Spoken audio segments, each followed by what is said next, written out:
आज पहला वीडियो है तो हम आपसे स्टार्ट करना चाहते हैं कि इसरो के पास कितने लॉन्च व्हीकल्स हैं।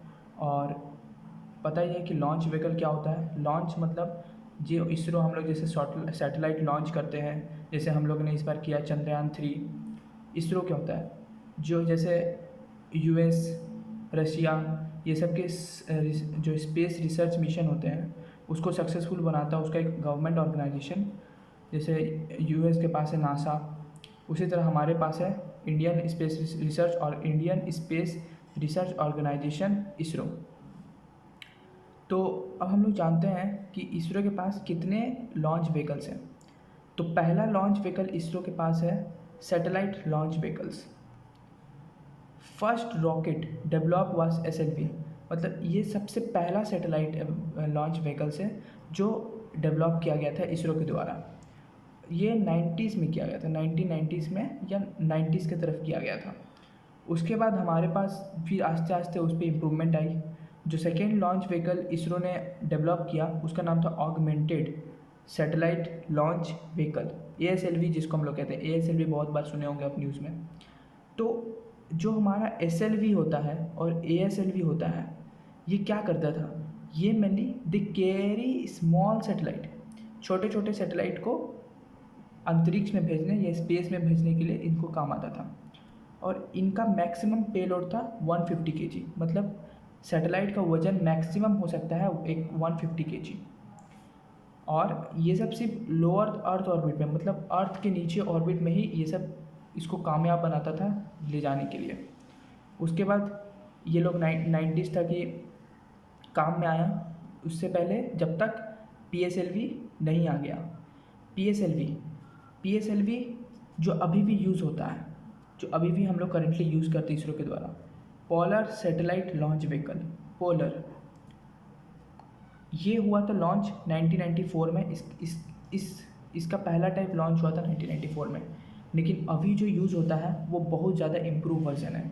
अभी जो यूज़ होता है वो बहुत mostly improve and more powerful one is use now then use in 1990s। First launch vehicle to be equipped with liquid stage, मतलब इस व्हीकल को, ये जो लॉन्च व्हीकल है PSLV, ये जो लॉन्च व्हीकल है PSLV, ये पहला है जिसके अंदर लिक्विड स्टेज रहा। अब आपको समझने में दिक्कत होगा लिक्विड स्टेज क्या होता है। तो इस रॉकेट के अंदर 4 स्टेजेस था। पहला स्टेज था, मतलब अगर ये रॉकेट है तो ये ऊपर जा रहा है तो इसके पास 4 स्टेज था। पहला स्टेज है कि ये इसमें था कि large solid rocket motor, large solid rocket motor था जो घूमता था।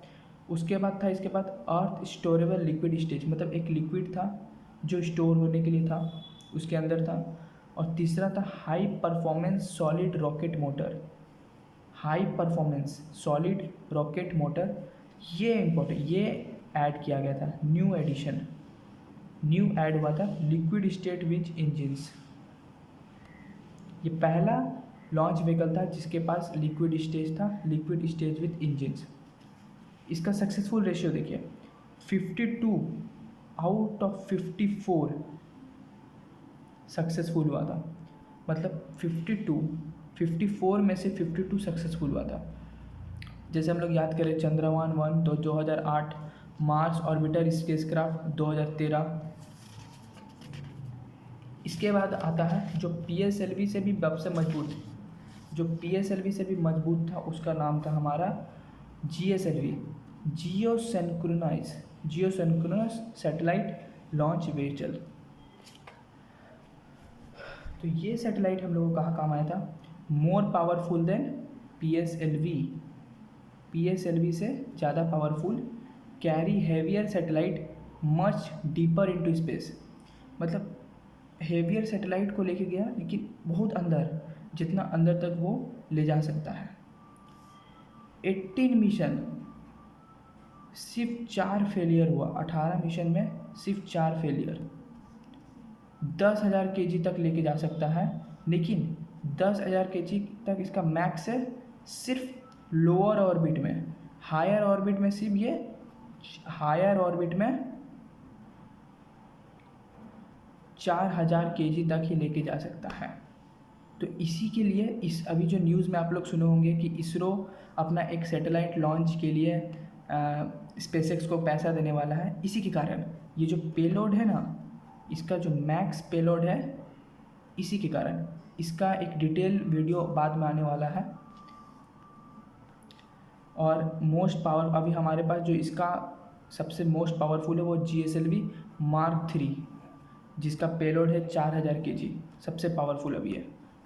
अब आते हैं इसरो के पास छोटा मोटा सैटेलाइट भी है, सॉरी लॉन्च व्हीकल में, जैसे SSLV small satellite launch vehicle. जैसे अब हम लोग देखते हैं कभी कभी इसरो देखिएगा अलग अलग जो छोटे छोटे कंट्री है उसके भी सैटेलाइट को लॉन्च करता है। तो उन सबको डिमांड को देखते हुए एक targeted eight rising global demand for launch of small and micro satellite, मतलब छोटा सैटेलाइट को लॉन्च के लिए SSLV का डेवलपमेंट किया गया था। क्यों? कॉस्ट इफ़ेक्टिव है, 500 kg तक लेके जा सकता है, और इसका मेन काम होता है earth observation, EOS earth observation satellite ले जाने के लिए मेन काम इसका यही होता है। अब फोर्थ जो अभी करेंटली इन नीड है और नीड होना भी चाहिए, रीयूजेबल रॉकेट्स और फ्यूचर रॉकेट। फ्यूचर नाम इसलिए दिया गया कि अब ऐसा रॉकेट डेवलप किया जा रहा है जो एरोप्लेन के जैसा हो, मतलब एरोप्लेन के जैसा हो, जो अंतरिक्ष में जाए, सब चीज़। जैसे अभी जो रॉकेट क्या होता है, जाता है और ख़त्म हो जाता है, लेकिन अब जो बनाया गया है रॉकेट को इस तरह कि अंतरिक्ष में जाए, फिर वो री इंटर करे अर्थ एटमॉस्फेयर में और लैंड करे एरोप्लेन के जैसा। Should be made like aeroplane which can re enter and land like plane. Future rocket should be mean to be reusable, मतलब ऐसा रॉकेट बनाओ जिसको बार बार यूज़ कर सकते हैं। And only small part should be destroyed, मतलब छोटा सा पार्ट ही हम लोग उसको चेंज करेंगे। जैसे एक अभी न्यू करेंटली रीयूजेबल है, मतलब क्योंकि इससे कॉस्ट इफेक्टिव हो जाएगा, कॉस्ट थोड़ा कम होगा हम लोग का, क्योंकि ये रीयूजेबल है।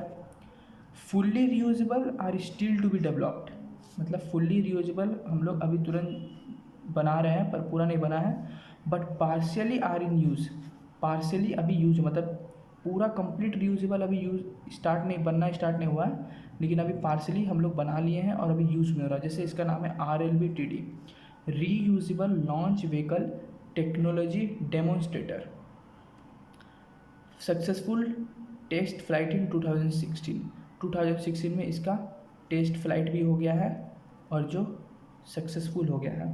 तो ये मेरा पहला वीडियो था, तो आपको पता चला कि इसरो के कितने कितने उसके पास रॉकेट है। इसके बाद एक डिटेल्ड वीडियो आएगा जो इसरो क्यों स्पेसएक्स को पैसा दे रहा है, स्पेसएक्स को पैसा दे रहा है, इसका डिटेल वीडियो कुछ दिन में आएगा।